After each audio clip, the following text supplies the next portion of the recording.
Hello friends, എല്ലാവർക്കും ചെമ്മനെ പോലെ ഇന്നത്തെ പുതിയൊരു എപ്പിസോഡ് വീഡിയോയിലേക്ക് സ്വാഗതം. എപ്പിസോഡിൻ്റെ തുടക്കത്തിൽ തന്നെ കാണിക്കുന്നത് രേവതി പലയിടങ്ങളിലായിട്ട് സച്ചി അന്വേഷിച്ചിട്ടും കാണാത്തതുകൊണ്ട് തന്നെ ഭയങ്കര സങ്കടത്തോടെ തന്നെ വീട്ടിലേക്ക് കയറി വരുന്ന സമയത്ത് രവിയുമായിട്ട് സംസാരിച്ചുകൊണ്ടിരിക്കുന്ന സമയത്താണ് ലക്ഷ്മി ഫോൺ വിളിക്കുന്നത്. ലക്ഷ്മിയോടായിട്ട് ഞങ്ങൾ തമ്മിൽ വഴക്കൊന്നും ഇല്ല അമ്മേ എന്നൊക്കെ പറഞ്ഞുകൊണ്ടിരിക്കുന്ന നേരത്ത് സച്ചിയുടെ വണ്ടി വരുന്ന സൗണ്ട് കേൾക്കുമ്പോഴത്തേക്ക് രേവതിക്ക് ഭയങ്കര സന്തോഷമാവുന്നുണ്ട്. രേവതി സച്ചിയുടെ വന്നു എന്നും പറഞ്ഞുകൊണ്ട് കോള് കട്ട് ചെയ്യാൻ കേട്ടോ. സച്ചി വരുന്നതിൻ്റെ രേവതി എന്ന് വിളിച്ചുകൊണ്ടാണ്. സച്ചിനെ കാണുമ്പോൾ തന്നെ രവി ചെന്നിട്ട് സച്ചിയുടെ ഷോൾഡറിലേക്ക് അടിച്ചിട്ട് പറയുന്നത്, നിനക്കൊന്ന് എവിടെയും പോയി കഴിഞ്ഞാൽ വിളിച്ച് പറയാൻ പാടില്ലേ, ആ പെങ്കുച്ച് എന്തോരം വിഷമിച്ചു എന്നറിയാമോ എന്നൊക്കെ ചോദിച്ചുകൊണ്ട് രേവതിയെ ചൂണ്ടിക്കാണിക്കുന്ന നേരത്ത് സച്ചി രേവതിയെ നോക്കുന്നുണ്ട്. രേവതിയാണെങ്കിലോ ആകപ്പാടെ കരഞ്ഞ് കണ്ണൊക്കെ കലങ്ങി വല്ലാത്ത വിഷമത്തോട് നിൽക്കുന്നത് കാണുമ്പം സച്ചിക്കും ഭയങ്കര സങ്കടമാവുന്നുണ്ട്. കൂടുതൽ തന്നെ രവി ചോദിക്കുന്നുണ്ട്, നിനക്കൊന്ന് എവിടെയും പോയെങ്കിൽ നിനക്കൊന്ന് ഫോൺ വിളിച്ച് പറയാൻ പാടില്ലായിരുന്നു എന്ന് ചോദിക്കുന്ന സമയത്ത് ഫോൺ ചാർജ് ഉണ്ടായിരുന്നില്ല അച്ഛ എന്ന് സച്ചി മറുപടി പറയുന്നുണ്ട്. അതെന്താ നീ വണ്ടിയിൽ കുത്തുന്ന കേബിൾ കൊണ്ടുപോയില്ലേ എന്ന് ചോദിക്കുന്ന സമയത്ത് അത് മറന്നുപോയി എന്ന് സച്ചി മറുപടി പറയുമ്പോഴത്തേക്കും, എല്ലാം മറക്കുമല്ലോ, നിന്നോടൊന്നും പറഞ്ഞിട്ടൊന്നും കാര്യമില്ല, ഞാനും രേവതി മോളും എന്തോരം വിഷമിച്ചു എന്നറിയാമോ, ഇത്ര നേരമായിട്ട് നീ എങ്ങോട്ട് പോയെന്നുള്ള ആകെ പേടിയിലായിരുന്നു ഞങ്ങൾ എന്നൊക്കെ പറയുന്ന സമയത്ത് സച്ചി പറയുന്നുണ്ട്, അത്യാവശ്യമായിട്ടൊരു ഓട്ടം വന്നാണ് അച്ഛൻ അതുകൊണ്ട് പോയതാണെന്നൊക്കെ പറയുന്നുണ്ട്. അതിനുശേഷം രവി പറയുന്ന, എന്തായാലും പോയിട്ട് വന്നല്ലേ, നീ ക്ഷീണം കാണുമല്ലോ, നിങ്ങൾ എന്തായാലും പോയി റെസ്റ്റ് എടുക്ക്, രേവതി മോള് നിങ്ങൾ പോയി ഭക്ഷണം കഴിക്കുക എന്നൊക്കെ പറഞ്ഞുകൊണ്ട് രവി അവിടെ നിന്ന് പോവാണ്. സച്ചി രേവതിയും കൂട്ടിക്കൊണ്ട് ചെന്ന് സ്റ്റെപ്പിലേക്ക് നിന്നിരിക്കുകയാണ് കേട്ടോ.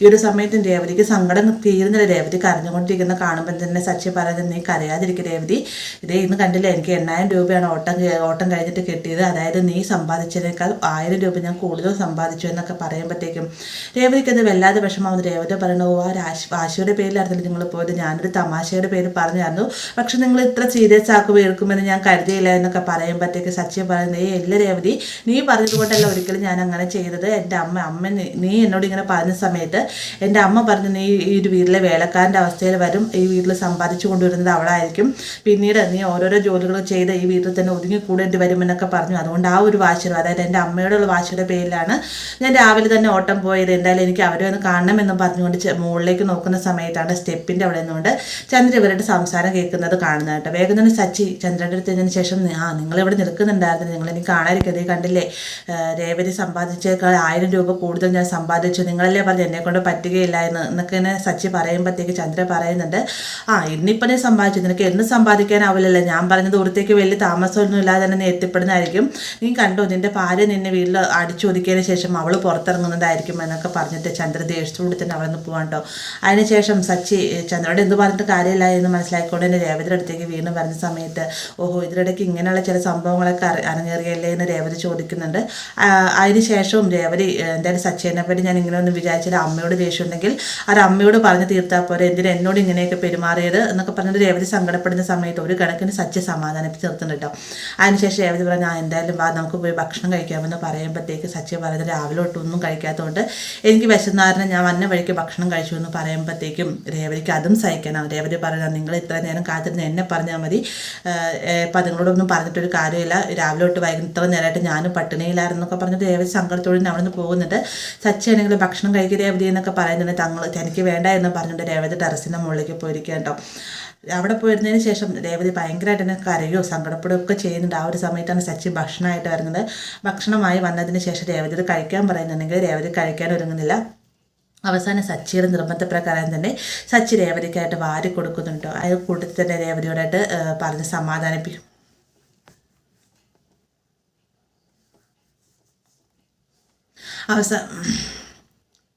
അവസാനം സച്ചി ഒരു കണക്കിന് രേവതിനെ പറഞ്ഞ് സമാധാനിപ്പിച്ച്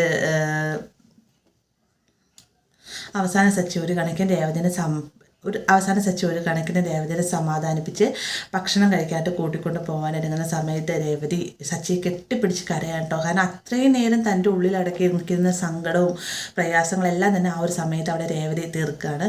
പിന്നീട് കാണിക്കുന്ന നേരം പുലരുന്ന സമയത്ത് സുധിയുടെ റൂമിൻ്റെ അടുത്തുനിന്ന് മണിയുടെ ശബ്ദവും പ്രാർത്ഥനയും കേൾക്കുന്ന സമയത്ത് എന്താ കാര്യമെന്ന് രവി ചന്ദ്രയോട് ചോദിക്കുന്നുണ്ട്. എനിക്കറിയില്ല, എന്തായാലും അവനെ ഇങ്ങോട്ട് വരട്ടെ എന്നും പറയുകയാണ്. ആ ഒരു സമയം തന്നെ ഈ ഒരു ശബ്ദം കേട്ടുകൊണ്ട് തന്നെ ശ്രീകാന്തും വർഷയും സച്ചിയും രേവതി എല്ലാം അവിടെ അങ്ങോട്ടേക്ക് വരുന്നുണ്ട്. അപ്പോൾ എന്താണ് കാര്യമെന്ന് എല്ലാവരും പരസ്പരം ചോദിക്കുന്ന സമയത്ത് എന്താ കാര്യമെന്ന് ആർക്കും തന്നെ വ്യക്തമല്ല കേട്ടോ.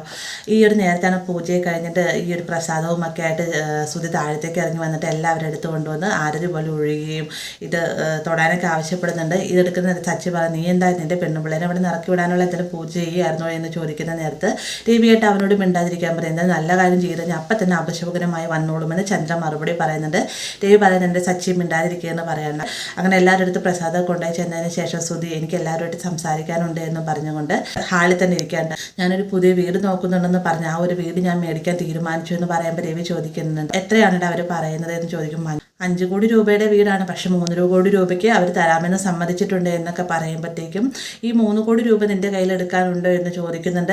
പെട്ടെന്ന് തന്നെ സുധി പറയണം, 3 കോടി രൂപയും നിൻ്റെ എടുക്കാനില്ല, ഇപ്പോൾ അവർക്ക് 10 ലക്ഷം രൂപ അഡ്വാൻസ് മതി, ബാക്കി 20 ലക്ഷം രൂപ വീട്ടിൽ നമ്മളെല്ലാവരും കൂടി ചേർന്ന് താമസിക്കാനാണ് അവർ പറയുന്നത്, ആ ഒരു സമയത്ത് ബാക്കി തുക നൽകാനാണ് പറഞ്ഞതെന്നൊക്കെ പറയുമ്പോഴത്തേക്കും ഇത്രയും തുക നിൻ്റെ കയ്യിലുണ്ടോ എന്ന് രവി ചോദിക്കുന്നുണ്ട്. എൻ്റെ കയ്യിലൊന്നും ഉണ്ടായിട്ടെന്നല്ല വെച്ചാൽ കൂടി പറയി കഴിഞ്ഞാൽ ഒരു 10 ലക്ഷം രൂപ എൻ്റെ കയ്യിലുണ്ടാകും, പിന്നെ എൻ്റെ സബ് ഡീലേഴ്സിനോടായിട്ട് അഡ്വാൻസൊക്കെ ഞാൻ ചോദിച്ചിട്ടുണ്ട്, അതെല്ലാം കൂടെ കൂട്ടി വെച്ച് കഴിഞ്ഞാൽ 30 ലക്ഷം രൂപ അടുത്ത് കിട്ടും, എന്തായാലും എനിക്കത് വലിയ താമസമില്ലാതെ തന്നെ അവർക്ക് തിരിച്ച് നൽകാൻ സാധിക്കും, ബാക്കിയുള്ള 2,75 ലക്ഷം രൂപ അത് 6 മാസത്തിനുള്ളിൽ നൽകിയാൽ മതി എന്നാണ് പറഞ്ഞത്, അതൊക്കെ ലോണൊക്കെ എടുത്ത് നമുക്ക് എങ്ങനെയും ശരിയാക്കാം എന്നൊക്കെ സുധി പറയുമ്പോഴത്തേക്കും ഇതിലെന്തൊരു തട്ടിപ്പുണ്ടെന്നാണ് തോന്നുന്നത്, അല്ലാതെ ഈ ഒരു 5 കോടി രൂപയുടെ വീട് എന്തായാലും ഒരാൾ 3 കോടി രൂപയ്ക്ക് കൊടുക്കുകയില്ലോ എന്ന് സച്ചി ചോദിക്കുന്ന നേരത്ത്, സച്ചി നീ ഇങ്ങനെയൊക്കെ പറയുമെന്നറിയാം, പക്ഷെ നീ പറയുന്ന പോലെ ഒരു പ്രശ്നങ്ങൾ അവിടെ ഇല്ല എന്ന് ശ്രുതിയാണ് മറുപടി പറയുന്നത്. അതിന് ശേഷം ശ്രുതി പറയുന്നത്, എന്തായാലും നമുക്ക് എല്ലാവർക്കും കൂടിയിട്ട് ഒരു 2 ദിവസം അവിടെ പോയി താമസിക്കുക, 2 ദിവസത്തേക്ക് എല്ലാവരും ജോലി ഒന്ന് മാറ്റിവെക്കണമെന്ന് പറയുമ്പോഴത്തേക്ക് വർഷ പറയുന്നുണ്ട്, എനിക്ക് മാറ്റിവെക്കാൻ പറ്റുകയില്ല, എനിക്ക് അത്യാവശ്യമായിട്ട് ഡബിങ് ചെയ്യേണ്ടതുണ്ടെന്ന് വർഷ പറയുമ്പോഴത്തേക്കും എനിക്ക് അത്യാവശ്യമായിട്ട് റെസ്റ്റോറൻറ്റിൽ പോകേണ്ടതുകൊണ്ട്